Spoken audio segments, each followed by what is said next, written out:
할렐루야. 아멘.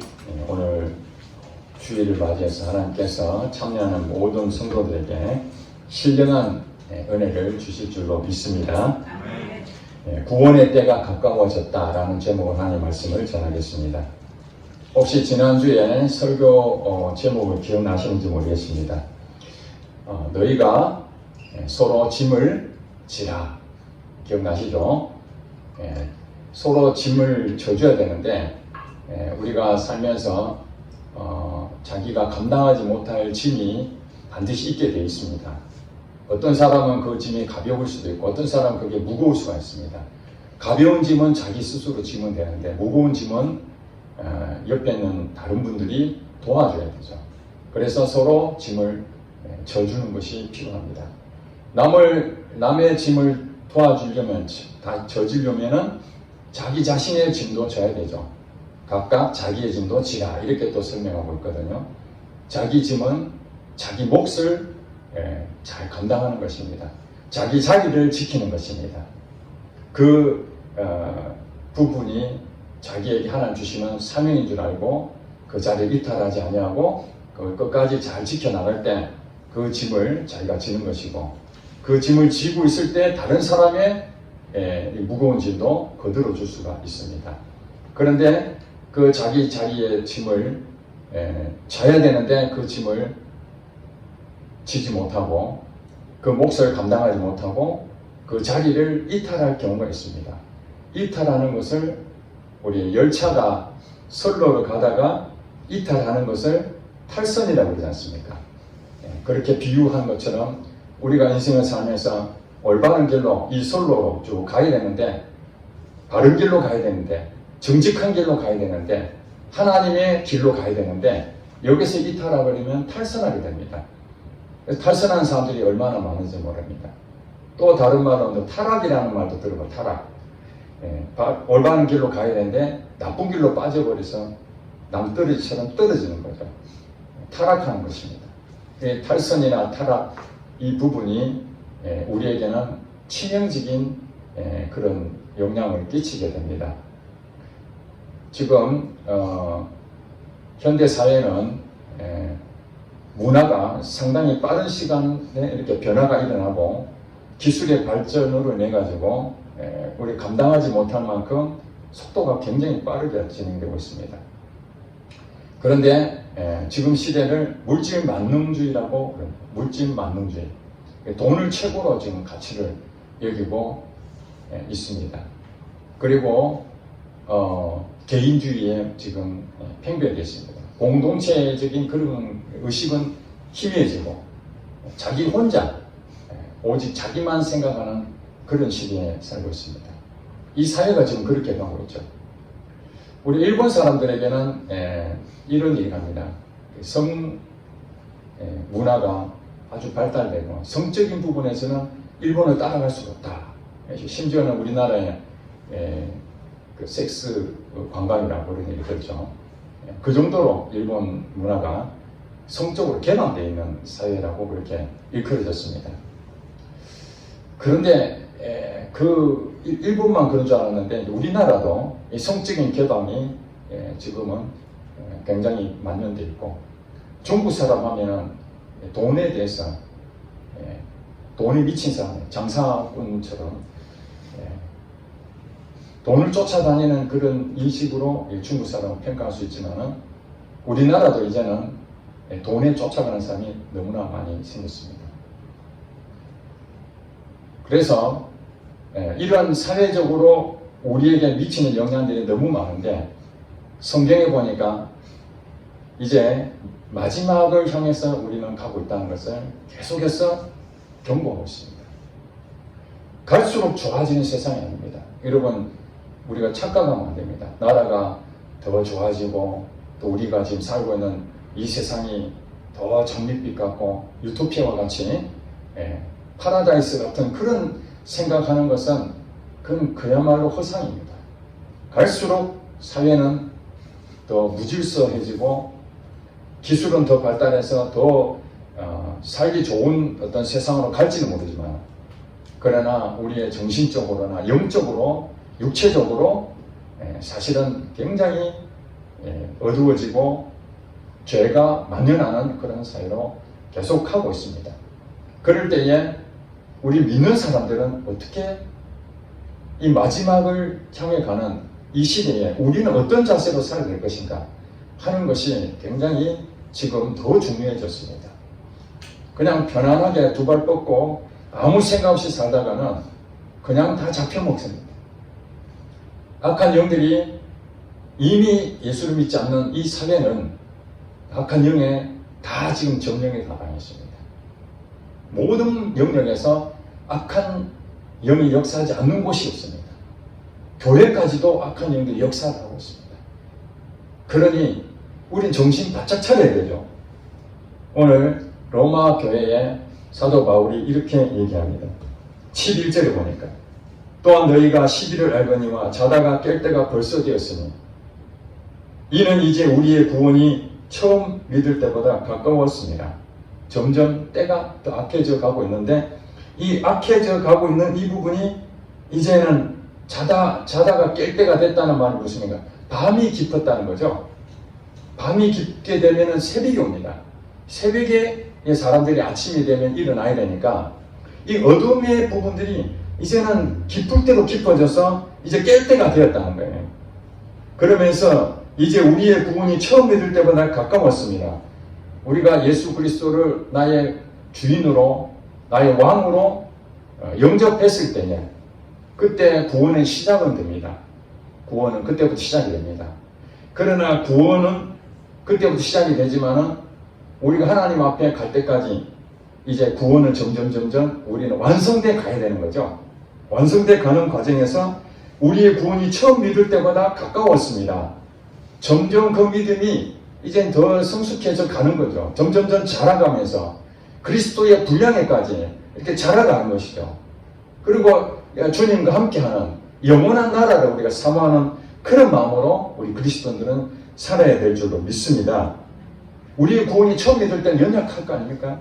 영혼이 이제 구원을 받았지만은 어떻게 해야 될지 모르고 또 이 세상에 온갖 미혹될 만한 그런 것들 이 나를 계속해서 짓누르고 그걸 이겨낼 힘이 없었습니다. 그리고 구원은 받았지만은 구원으로서의 기쁨은 잠깐이고 계속해서 세상과 싸워야 되고 이 육체의 일로 싸워야 되는 그런 과정에서 이 세월이 이제 흘러가게 되면은 우리는 점점 이제 하나님의 사람으로서 변모해 가게 되는 거죠. 여러 가지 훈련을 통해서 하나님을 경험하게 되고 하나님 주시는 그 말씀의 그 꿀과 송이꿀보다 더 달다는 그 말씀을 체험하게 되고 기도할 때에 기도 응답이 되고 기도에 대한 맛을 느끼게 되고 이런 과정들을 점점 이제 구원의 때가 가까워 완성돼 가는 그 과정이 가까웠다라는 부분에서 우리는 어떻게 해야 돼? 정신 차려야 됩니다. 12절에 보니까 밤이 깊고 낮이 가까웠으니 그러므로 우리가 어둠의 일을 벗고 빛의 갑옷을 입자. 어둠의 일이 뭡니까? 우리 육체적으로 하는 그런 잘못된 일들이 있지 않습니까? 그런 것들을 다 이제 그런 것들이 우리의 삶에 어떻게 말하면 좀 좋지 않은 영향을 계속 미치고 있거든요. 천국을 누리지 못하도록 만드는 것들이 어둠의 일들입니다. 어둠의 일들. 좀 이따 설명하겠습니다만 이 어둠의 일들이 어떤 것인가? 빛의 갑옷을 입자.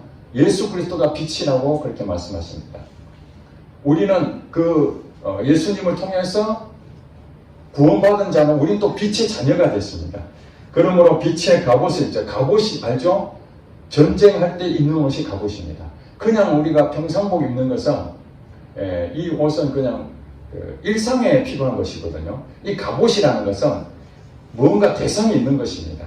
그러니까 어둠의 일을 주관하는 대상자가 있고 빛의 갑옷을 입어야 되는 우리들 그렇게 싸워야 되는 거죠.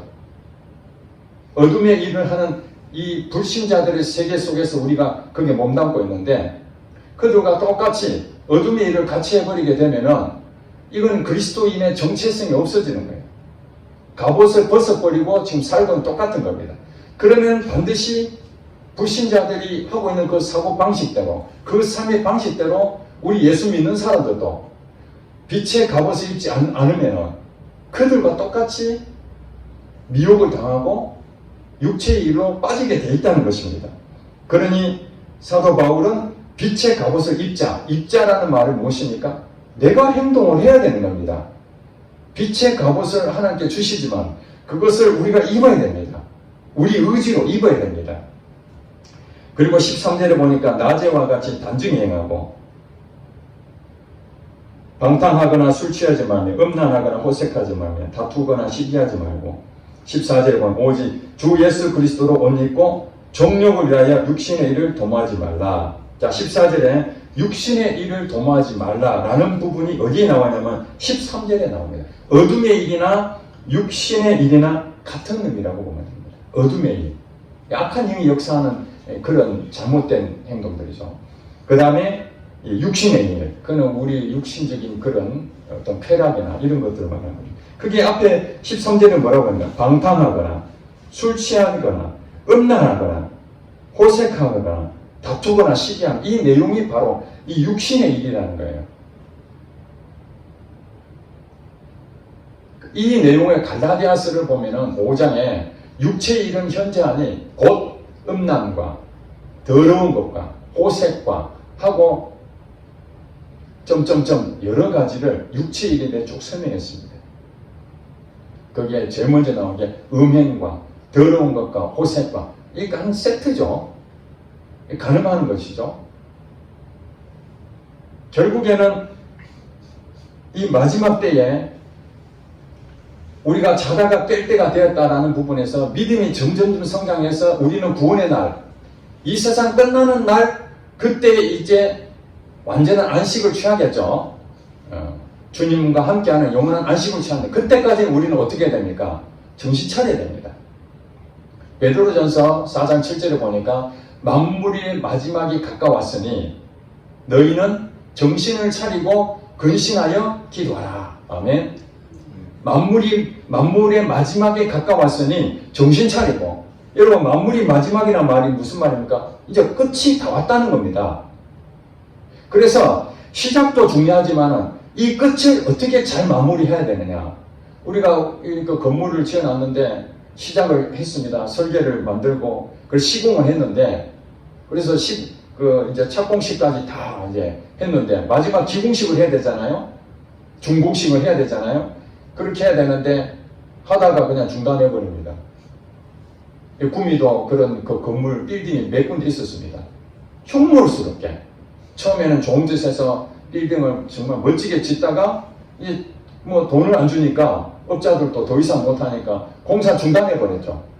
마무리를 해야 되는데 마무리를 못하니까 흉물이 되어버리는 거예요. 우리 인생도 마찬가지입니다. 우리가 구원을 받아서 천국을 누리고 믿음이 시작했으면은 이 세상 끝날 때까지 하나님 복 주신다고 그랬는데 천국을 누리지 못하고 믿음으로 살지 못하고 여전히 예수 안 믿는 사람과 똑같이 그런 생활하고 있다면은 그 탓은 하나님의 탓이 아니고 내 탓이라는 것입니다. 그래서 이 육신의 일을 도모하지 말아야 되는데 갈라디아서 보니까 성령을 따라 행하면은 육신의 욕심을 이루지 않는다는 거예요. 그러니까 우리가 그 자리를 지켜야 되는데 그 자리를 지키고 또 기차가 갈 때 선로를 이탈하지 않는 거예요. 선을 넘어서지 않는 거죠. 우리가 인생 살다 보면은 지켜야 될 선이 있습니다. 도덕적으로나 윤리적으로나 또 사회규범적으로나 지켜야 되는 선이 있습니다. 그래서 사람들은 그 선을 지켰을 때에 안심합니다. 나 자신도 평안합니다. 주변 사람들도 안심합니다. 안전한 상태니까. 그런데 선을 넘었을 때 어떤 일이 생깁니까? 이것은 탈선한다는 거죠. 지켜야 될 도덕과 윤리와 그런 규범들을 우리가 어느 정도까지는 묵인해 주는데 그 이상 넘어가면 안 되잖아요. 선을 지켜야 되잖아요. 선을 넘어갔을 때에 일어나는 현상들이 오늘 악한 영들이 붙잡고 있는 그런 영역입니다. 그렇기 때문에 그런 탈선하는 부분의 원인이 어디 있는가? 그건 자기 자신, 이 육체의 욕심에 있습니다. 갈라디아서는 육체의 욕심을 가지고 있기 때문에 그 욕심이 우리 인생을 망가뜨리는 쪽으로 가게 됩니다. 야고보서 1장에 보면은 우리가 시험 받을 때에 미혹되는데 그 미혹되는 것은 자기 욕심에 끌려서 미혹이 된다. 그러면서 뭐라고 얘기하는 거예요? 욕심이 잉태한 적 죄를 낳고 죄가 장성한 적 사망을 낳느니라. 그러니까 욕심을 갖게 되면은 죄를 짓게 된다는 거예요. 그 죄가 점점 장성해지면은 그 다음에는 심판을 받게 되는 겁니다. 그러니 이 욕심이라는 것이 우리 인생에 얼마나 우리를 넘어뜨게 하는지, 악한 영은 끊임없이 우리를 욕심내게 만듭니다. 그러니까 정신 차려야 되는데 정신 차리지 않으면 우리 안에 얼마든지 욕심이 들어올 수 있습니다.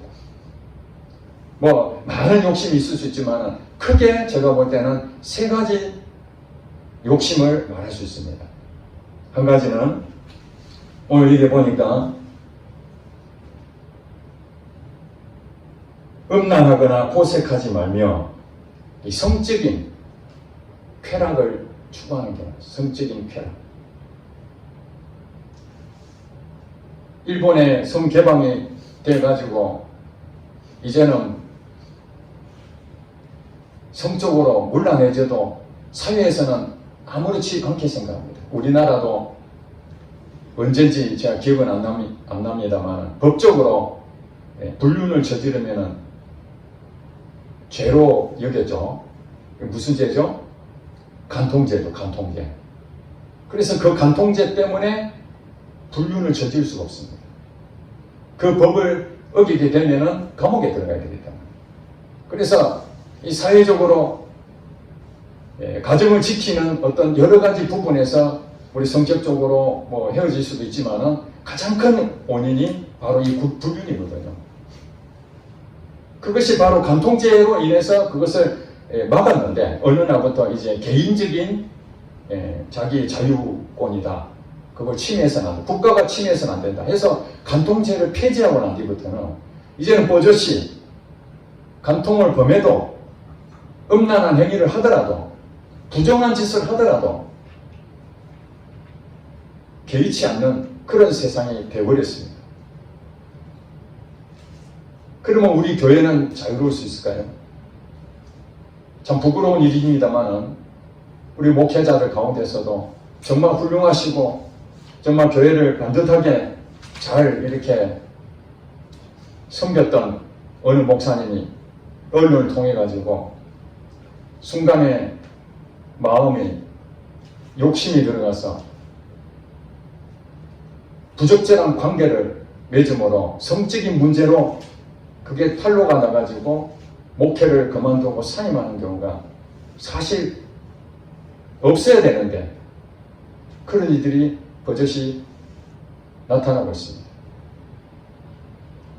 제가 오래전에 사업을 했을 때에 저희 거래처의 사장님이 불신자였습니다. 그래서 그분을 놓고 늘 전도 대상으로 생각하고 기도하고 있었는데 하루는 그분이 제게 아주 심각한 고백을 했습니다. 자기가 이 사람은 결혼한 사람이죠. 유부녀를 이렇게 사귀고 있다는 겁니다. 근데 저한테 고백한 이유가 뭐냐면은 그 유부녀가 교회 집사라는 겁니다.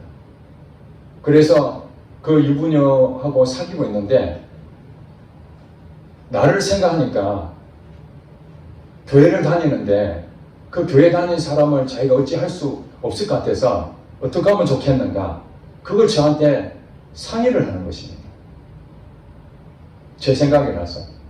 그러니까 제가 그 하나님에 대해서 얘기를 안 했다면은 그 사람은 이 사람도 사귀고 저 사람도 사귀고 얼마든지 남 모르게 그렇게 잘못된 일을 안 들키면 된다고 생각했을지 모르지만은 그러나 하나님에 대해서 얘기를 들은 그 내용이 있다 보니까 마음에 양심이 찔렸던 것 같아요. 저한테 그런 얘기하니까 그 사람을 보호해 주셔야 됩니다. 그 사람이 죄를 짓는다면 당신도 벌을 받게 됩니다. 그래서 관계를 청산했다는 얘기 들었습니다. 그렇게 유혹을 합니다. 그래서 저도 목회자로서 그런 성적인 그런 일들이 없는 일인데도 만들어서 소문을 내가지고 그런 일들이 얼마나 많습니까? 자기는 전혀 그런 거 아닌데도 같이 다른 여자랑 있다라는 것 때문에 그걸로 두 사람이 사귄다는 소문을 내는 경우도 있잖아요. 그래서 저는 차를 타더라도 여성은 제 옆자리를 안 앉히게 합니다. 왜냐하면 오해를 살 수가 있으니까. 또 상담을 하더라도 정말 그 사람하고의 어떤 비밀스럽게 개인적으로 만나는 일을 제 스스로 그것을 지키려고 애를 씁니다. 왜냐하면 사람이 언제 어떻게 될지 아무도 모르잖아요. 넘어질 수 있거든요. 악한 영은 우리 마음속에 조금이라도 틈만 보이면 그걸 찍고 들어오는데 그 첫 번째가 이 성적인 문제거든요. 목회자들 가운데서 우리 성도들 가운데서도 얼마든지 성적으로 이 사단은 이미 예수를 안 믿는 불신세계는 장악하고 있기 때문에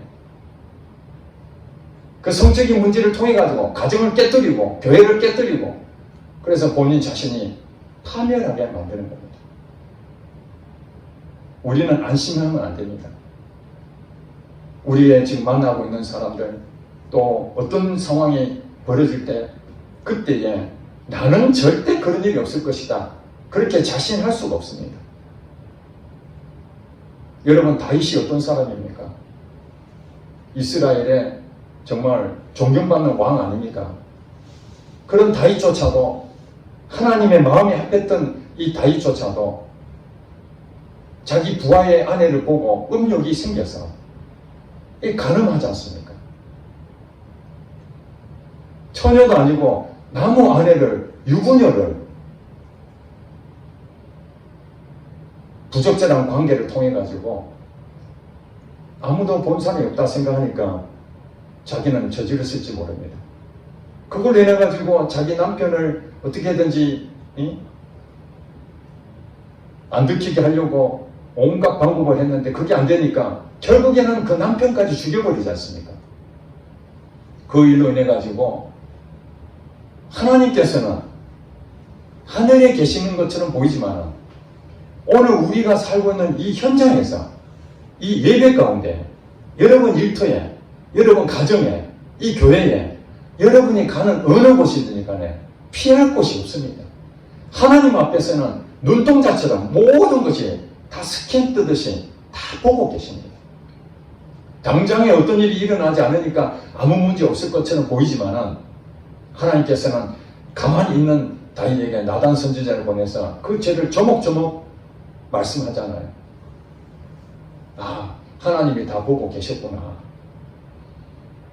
내가 그걸 조심했었어야 되는데 정당한 방법으로 했었어야 되는데 부적절한 방법을 했구나. 내가 부정한 짓을 저질렀구나. 그리고 회개를 합니다. 그게 시편에 나오잖아요. 자기 상한 심령을 회개하는 마음이 나옵니다. 하나님께서 물론 다윗을 그 회개하는 것을 받아주셨습니다. 그래서 용서하셨습니다. 그러나 그렇지 않습니다. 하나님께서 내가 탈선했을 때에, 타락했을 때에 내가 다시 회개하고 돌이키면 용서하시는 하나님이시지만 그게 하나님이 사랑의 하나님이시기 때문에 받아주시지만 또한 하나님은 공의의 하나님이시라는 것을 우리가 알아야 됩니다. 우리가 탈선하고 타락했는데도 불구하고 괜찮아? 뭐 잘못했다고 하니까 없던 걸 해줄게. 그러면 그 사람은 어떻습니까? 다음에 또 합니다. 왜냐하면 심각성을 못 느끼거든요. 한 번이 어렵죠. 두 번, 세 번은 쉽습니다. 그래서 저도 원칙을 지키고 있습니다. 한 번 내가 실패하면 두 번, 세 번은 쉽게 내가 할 수 있겠구나 해서 어떻게든지 그 첫 번째를 잃어버리지 않으려고 애를 씁니다. 그게 이제 저의 원칙이죠. 그래서 우리는 그냥 무방비로 어떤 부분에 내가 얼마든지 그 상황이 되면 내가 충분히 그걸 감당할 수 있겠다 이렇게 생각하면 안 되고요. 여러분이 약점이 있을 것입니다. 그런 약점 부분이 사단이 어떻게든지 환경과 그런 상황을 줄 것입니다. 그때 여러분들은 어떤 원칙을 세워야 할 것입니까? 여러분이 가지는 그 이길 수 있는 원칙을 세워야 됩니다. 어떤 사람은 말씀으로 붙잡고 있는 사람, 어떤 사람은 행동으로 그 자리를 피해버려야 돼요. 그 상황이 오면은 피해버려야 되죠. 저도 지금 어떤 여자가 유혹한다고 제가 넘어갈 것 같이 생각될까요? 아니죠. 저희 아내가 있는데 아내를 배신하고 다른 사람한테 마음을 준다는 게 상상도 할 수 없는 일이죠. 그럼에도 불구하고 내가 어떤 자리에서 그 사람하고 얘기하다 보니까 때로는 내가 힘들어가지고 내가 외로울 때도 있고 인간이다 보니까 또 뭐 누구하고 얘기하고 싶은데 그 사람이 또 받아주면은 야 정말 나를 또 이렇게 인정을 해주는구나. 그러다 보면 마음이 점점 그렇게 해서 갑자기 바뀌는 게 아닙니다. 그렇게 하다 보면은 자기도 모르게 이성적으로 보여지고 부적절한 관계가 그런 상황으로 인해 가지고 그래서 발전되는 거 아니겠습니까? 이런 과정들을 우리는 세상에서 일어나는 모든 일들을 다 안다고 하지만 실제로 나한테는 전혀 적용이 안 된다고 그렇게 생각하고 있는데 아닙니다. 악한 영들은 오히려 두루 삼킬 자를 찾고 있다고 합니다. 두루 삼킬 자. 누구겠습니까? 바로 우리입니다. 우리. 만물이 마지막에 가까웠는데 정신 바짝 차려야 되는데 기도하지 아니하고 말씀도 제대로 보지 아니하고 예배도 제대로 드리는지 안 드리는지 내 삶에 바빠가지고 내 일에 바빠가지고 영적으로 충만하지 못하게 되면은 악한 영은 언제든지 우리에게 공격해서 탈선하게 만든다는 것입니다. 그렇기 때문에 육체의 일에 대해서 가장 크게 지금 얘기하고 있는 것이 이 음란이라고 말하는 것이죠. 여러분 십계명 여러분 대부분 다 알고 계시잖아요. 10가지 계명을 이스라엘 민족들에게 줬는데 그 십계명 가운데에 욕심을 부리면 안 된다는 것을 몇 가지 보내줬잖아요. 도둑질 하지 마라. 남의 것을 탐하는 것이 도둑질 아닙니까? 욕심을 가지는 거예요. 남의 것을 왜 탐합니까? 하나님이 자기에게 먹을 걸 줬으면 그거 족한 줄 알아야 되는데 남의 것을 탐하는 이 도둑질 하면 안 되잖아요. 그리고 성경에 보면 또 십계명 보니까 가늠하지 말라 그래요. 하나님이 10가지 계명을 주셨는데 얼마나 많은 계명이 있습니까? 그 중에 10가지를 그 안에 가늠하지 말라고 되어 있습니다. 왜냐하면 가늠하게 되면은 본인도 수치스럽잖아요. 부끄럽잖아요. 일단 자기 자신이 법을 어겼기 때문에 죄를 졌기 때문에 먼저 수치를 당하게 됩니다. 부끄럽습니다. 요한복음에 보면 가늠하는 여자가 어떤 사람들에 잡혀가지고 예수님 앞에 나오잖아요. 사람들이 가늠한 여자는 성경에 보면 율법에 보면 돌로 쳐 죽여라고 했습니다. 율법에 그렇게 나와요. 가늠하는 여자는 죽여라 그래. 죽여라. 죽는 거예요. 왜 그렇습니까? 본인도 수치스럽지만은 배우자에게 배신을 하기 때문에 그렇습니다. 가정을 깨뜨리는 일을 하기 때문에 가늠하지 말라는 것입니다.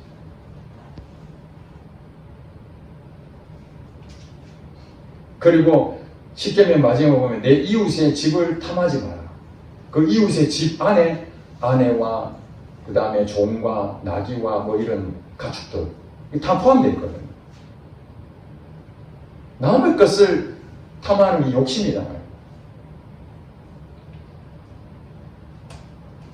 그래서 하나님께서는 침소를 더럽히지 아니하고 음란하지 아니하고 간음하지 아니하고 이 몸은 음란을 위해 있지 아니하고 주를 위해 있고 주는 이 몸을 위하여 계시느니라 그렇게 말씀하고 있는 것입니다. 우리 몸은 내 것이 아닙니다. 하나님 것입니다. 그런데 사단은 이 몸을 다른 사람하고 정을 통해서 나 자신을 불결한 사람, 부정한 사람을 만들어서 하나님의 의를 완전히 망가지게 만들고 사회로부터 지탄하게 만드는 것이 이 악한 영의 역사거든요. 우리 예수 믿는 사람들이 탈선하지 아니하고 선을 지키며 가야 되는 것이 사회가 우리에게 요구하는 거 아닙니까? 그런데 우리도 똑같이 세상과 똑같이 탈선해버리면은 그들이 우리에게 뭐라고 얘기하겠습니까? 너희들도 똑같은 사람이구나. 그러면 하나님의 영광을 가리게 되는 것이죠. 우리는 어려운 일입니다만 이 선을 지킨다는 것은 매우 어려운 일입니다. 그러나 선을 지키는 사람은 하나님께 영광을 돌리는 일입니다. 이 선을 지킨다는 것. 그러나 이 선을 넘어서고 탈선하는 경우는 이 악한 일이 지극히 좋아하는 일입니다. 우리가 탈선하는 순간 사단은 박수치고 너무너무 좋아합니다. 왜냐하면 그 일로 인해서 본인도 수치스럽고 교회도 수치스럽고 가정도 수치스럽고 일터도 수치스럽게 만들어버리는 거죠. 결국에는 욕심 잉태하여 죄를 낳고 죄가 장성하여 사망을 낳는 일이 되는 거죠. 자, 음란은만 그런 일이 일어나냐? 그렇지 않습니다. 물질도 욕심 때문에 망하게 만듭니다. 요즘 구미에서도 많은 분들이 이제 교회를 사임하는, 은퇴를 하셨기 때문에 사임하시죠. 그러면은 이제 목회자들에게 정상적인 퇴직금이라는 게 있습니다.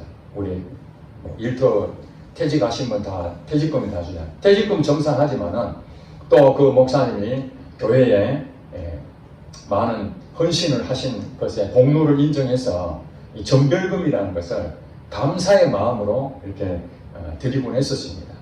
과거에는 그 금액이 그렇게 크지 않았습니다. 정말로 마음을 표현했었습니다. 그러나 이제 교회가 이제 크게 성장하고 그러면서 교회 재정이 넉넉하다 보니까 그 전별금도 그만큼 더 많이 주게 됐습니다. 그러다 보니까 이제 교회 사이즈로 비교했을 때에 어느 목사님이 은퇴했을 때 전별금을 얼마를 받았다. 그러면 그와 비슷한 수준에서 더 많은 사이즈 아니면 좀 적은 사이즈 그걸로 전별금을 서로 이제 가름하는 어떤 기준이 되어버렸습니다. 그래서 은퇴하실 때에 정말 그동안에 성도들과 함께 은혜 나누고 또 교회로 함께 섬겼던 정말 귀한 어떤 사역을 마무리하는 그 과정에 전별금 문제로 교회가 분란을 일으키고 여러분 교회가 돈이 있다 한들 뭐 쌓아놓는 데가 있겠습니까? 다 은행에 대출 빌려가지고 교회 건물 짓고 교회 예산에서 대부분 빠듯하게 생활을 하고 있는데 전별금을 그래도 몇 억씩 큰 데는 말하지 않고 그래도 조금 그래도 사이즈가 된다고 하면은 몇 억씩 이렇게 전별금 주면 대출을 해가지고 줘야 될 상황이 됐습니다. 그러다 보니까 교회 형편은 어렵고 그래서 교회에서 원로가 20년 되면은 교회에서 20년 사역을 하게 되면은 원로 목사라는 이제 그런 지위를 줍니다. 원로 목사가 되면 교회에서 형편에 따라서 매달 얼마씩 이렇게 지원할 수도 있고 일시금으로 얼마를 이렇게 노후에 생활할 수 있도록 이렇게 지원하기도 합니다. 그게 전별금이기도 할 수도 있죠. 그런데 이제 20년 되기 전에 교회 재정이 어렵다 보니까 그 목사님은 나가라고 그러는 겁니다. 성도들이. 20년 되면 원로 목사를 할 수 있으니까 원로 목사가 안 되게 만들려고 그래서 18년, 19년 요 정도 되면 목사님 다른 교회로 가세요. 아니 세상에 예수를 믿지 않는 그런 사회에서도 그렇게 하지 않지 않습니까? 정년퇴직이 다 됐다고 월급 주기 아까우니까 이제 5년 전에 당신 다른 회사 퇴직해라 이렇게 할 수가 없잖아요. 법적으로 정해져 있는데 사회에서도 그렇게 안 하는데 교회에서는 이제는 그런 게 편법으로 그렇게 받아들여서 지금은 많은 교회가 원로 목사 되게 하지 않기 위해서 이제는 17년, 18년 이 정도 되면 내보내는 일이 많고요. 이제는 또 다른 방법을 해서 은퇴를 하실 때에 원로가 되고 또 전별금 마련하는데 돈이 필요하니까 후임 모시는 분에게 돈을 요구를 하는 겁니다. 매덕을 줘야 되니까 돈이 없으니까 후임 모시는 분한테 돈을 얼마를 가져오면은 이 교회 자리 담임을 주겠다. 이게 매매하는 거 아니겠습니까? 성직 매매가 다른 게 아닙니다. 제가 신학교 졸업하고 그때 한 20년 전에는 이런 이들이 진짜 간혹 있었습니다. 간혹. 우리 동기들, 목사님들 얘기 들으면 이런 얘기들이 간혹 있었습니다. 지금 20년 지난 지금은요, 거의 대세가 이런 얘기입니다. 이제는 그렇게 안 하는 데가 이상할 정도로. 무엇입니까? 돈 욕심 때문에 목회 잘해놓고 교회가 망가지는 일을, 공동체에 부끄러운 일을 하게 되는 것입니다. 성적으로 욕심을 부려서 문제를 심각하게 하는, 탈선하는 경우가 문제가 있지만 물질 때문에 은퇴를 마무리하고 노후를 하나님께서 보장하실 것을 믿고 성도들은 목회자에게 최선을 다했고 또 목회자는 성도들을 최선을 다해 섬기는 이 아름다운 관계로 은퇴식이 되어야 되는데 결국엔 돈 문제로 탈선하는 일들이 너무 많이 생겼습니다. 우리 교회는 그런 일이 없기를 바랍니다. 그리고 명예욕이 또 있습니다. 명예욕. 교단의 총회장의 노회장, 또 어떤 주요 단체장, 이런 선거하면은, 여러분 국회의원 선거할 때 돈 얼마나 씁니까? 예, 거기에 당선되면은 명예가 있으니까. 근데 교회도 똑같습니다. 장로가 되면은 명예욕인 줄 알고, 어떻게든지 교회 내가 되면 중직자가 되고자 하는 그 욕심을 갖게 되고, 그래서 그 자리 차지해서 교회에서 감나라, 제천나라, 자기가 자기 마음대로 교회를 좌지우지하는 그런 사람들이 얼마나 많습니까?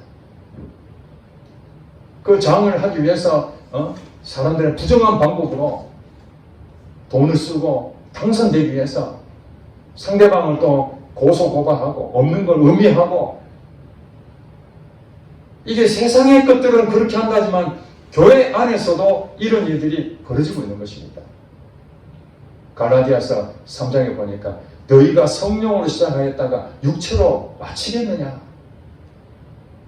만물이 마지막에 갖고 왔는데 정신 바짝 차리고 근신하여 깨어 기도해야 되는데 영적으로 완전히 무너져서 마지막에 돈, 음란, 명예 여기에 빠져가지고, 우리 신학교 갈 때에 3가지를 조심해라고 그랬습니다. 돈, 여자, 명예, 이 3가지를 조심해라는데 현장에서 보니까 이 3가지에 다 빠지고 있는 것은 분명한 사실입니다. 그런데 왜 그런 일이 생길까요? 악한 영이 있기 때문에 그렇습니다. 악한 영이 어둠의 일을 우리에게 끊임없이 하게끔, 육체의 일을 하게끔 만드는 겁니다. 그러니 우리는 여기서 빠져나올 수 있는 방법은 내 힘으로는 안 되는 겁니다. 여러분 환경이 그런 일이 벌어질 때마다 여러분 원칙을 세워야 됩니다. 저는 물질이 들어오면은 이 물질이 혹시 나를 망가뜨리는 일은 아닌가.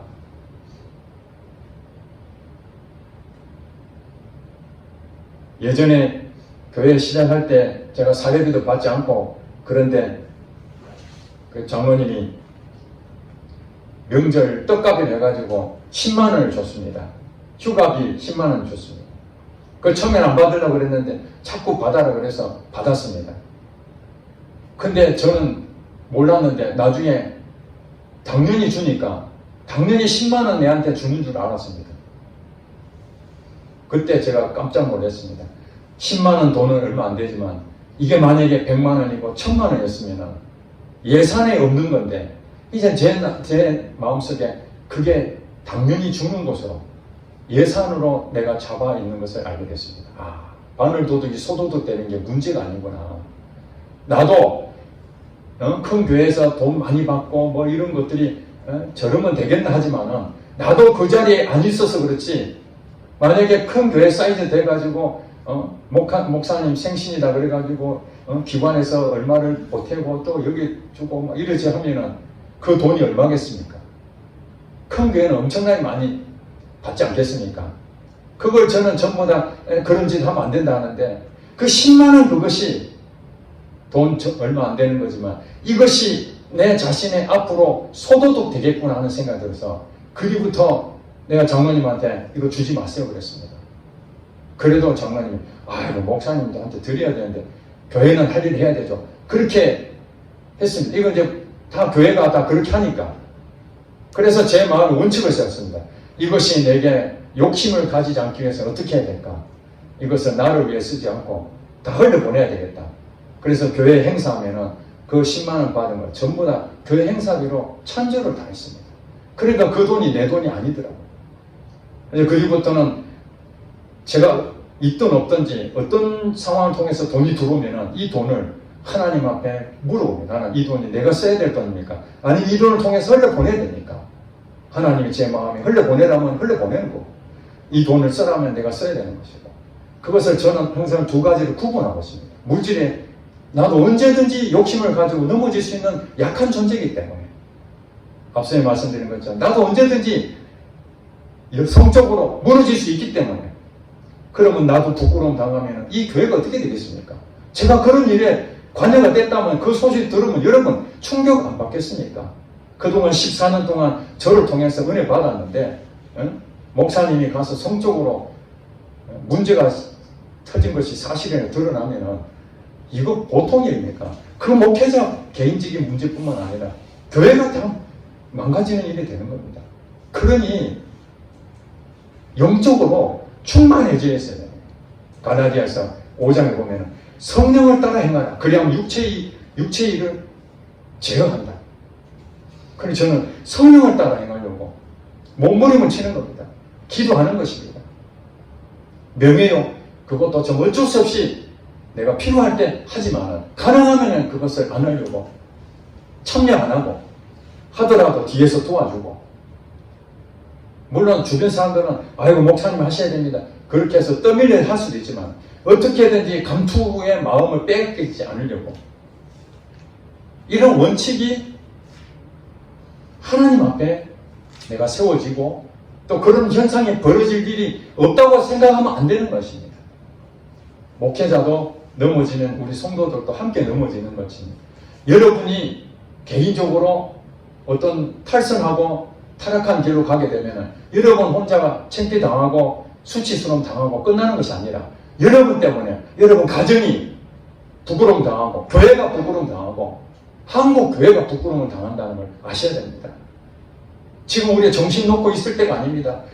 지금 여기 보니까 오직 주 예수 그리스도로 옷 입고 종력을 위하여 육신의 일을 도모하지 마라. 이건 선택해야 됩니다. 주 예수 그리스도로 옷 입어야 됩니다. 오직 예수님만 바라보고 마지막에 가까웠으니 정신 바짝 차리고 악한 영이 나를 언제 믿음에서 떠나게 할지 모르니까 나는 여기서 조심해야 돼. 그런 상황이 오면은 여러분들이 그 부분에서 치열하게 싸워내야 됩니다. 그 자리를 지켜야 됩니다. 그것이 바로 자기 짐을 지는 것입니다. 이 짐을 질 때 다른 사람 짐도 져줄 수 있다는 것입니다. 아멘. 우리 겨자씨 교회는 내 짐도 감당을 못해서 맨날 쓰러지면 남에게 피해를 주니까, 그런 탈선하고 타락하는 그 자리를 이 악한 영이 언제 어느 상황이든지 여러분한테 올지 모르니까 우리는 마음을 항상 기도하고 깨어 있어서 정신 바짝 차리고 원칙을 세워서 무너지면은 다 무너집니다. 목회자가 무너지면은 이 겨자씨가 다 무너집니다. 여러분 성도가 무너지면은 이 교회도 영향을 엄청나게 미칩니다. 물론 우리가 회개하고 돌이키면은 용서하십니다. 그러나 다윗을 보세요. 그 아들에게 얼마나 침패를 당하고 부끄러운 일을 당했습니까? 대가를 반드시 치르게 되었습니다. 욕심이 잉태한 즉 죄를 낳고 죄가 장성한 즉 사망을 낳는다는 이 말씀, 욕심 때문에 그렇다는 거예요. 욕심을 다 버리고 우리에게 먹을 것과 입을 것이 있으니 족한 줄 여기고 더 많이 가지려고 애를 쓸 필요 없고 주셨으니까 감사하고 은퇴하고 난 뒤에 하나님께서 나를 먹이실 것이다 감사하게 생각하고 하나님 주신 배우자를 사랑하고 그 배우자와 평생 서로 마음을 나누고 하나님의 사랑이 이 가정 공동체에 나타나길 바라고 이 교회도 다투지 아니하고 이거 보니까 다투거나 시기하고 이게 그렇게 싸우는 거 아닙니까? 교회가 평안하고 교회가 안식처가 되고 너무너무 교회 오고 싶고 가정에 가서 가고 싶은데 가정에 가면 싸우니까 자꾸 딴 데로 돌아다니고 교회도 오고 싶지 않고 싸우니까 그래서 우리 자신이 교회든 가정이든 일터든 안식처가 되도록 우리 마음이 늘 평안하시기를 주의 이름으로 축복합니다. 기도하겠습니다.